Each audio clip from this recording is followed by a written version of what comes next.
Yes, dairy products are good for your health. No question that milk is an excellent source of calcium.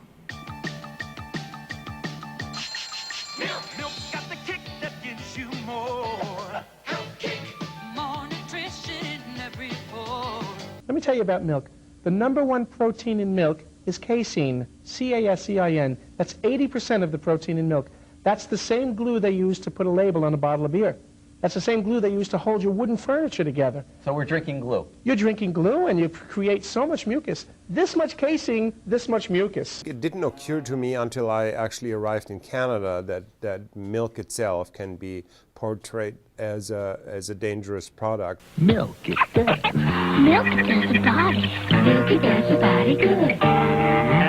I even don't know if I would drink milk if I wouldn't have my own milk or if I wouldn't have access to raw milk. I probably just would say, well, do you know what, forget it. There's a perception that pasteurization destroys all the microflora in the milk. It does not. Pasteurized milk is not a sterile product. The dairy industry, every dairy farmer, and there are probably a few in the audience now, you know that for every 100 pounds of milk you produce, you got to pay 15 cents to the national fluid milk processors. Doesn't sound like a lot of money. What are they doing with that money?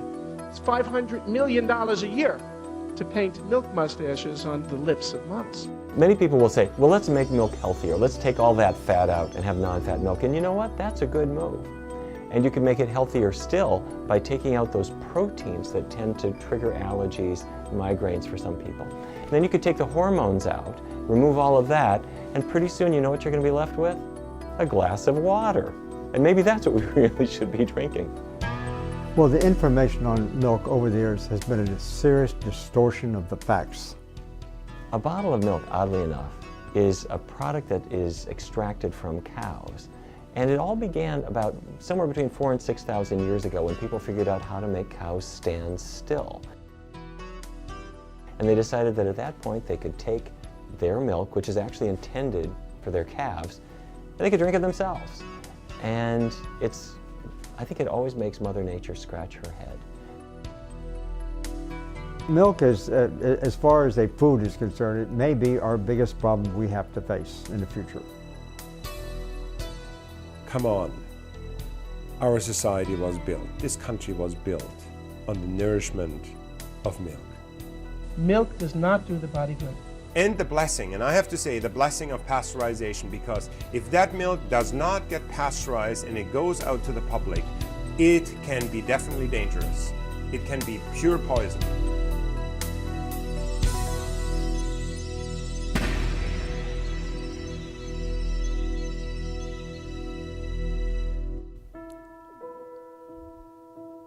Milk is crystallized love, when you really think about it.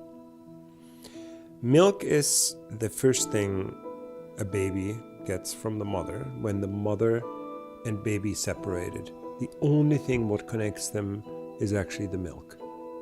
So when you think about it, that the sacrifice a cow is giving by providing this milk as nourishment for others, I find it very fascinating to look at that from that point of view. In order to know what bread is, you need to be hungry. In order to know what water is, you need to be thirsty. In order to know what milk is, you need to love. And so I would say milk is a physical manifestation of love. And when you cherish it in that way, and when you look at that in that way, then milk becomes a completely different substance than the commodity on our corporate farms. Milk is freedom. It is freedom from disease. It is freedom from political oppression. It is freedom for the human spirit. It is freedom to live the way human beings have historically lived, not the way they live today under the yoke of corporate power. Milk is one of the most heavily marketed frauds that you've ever seen.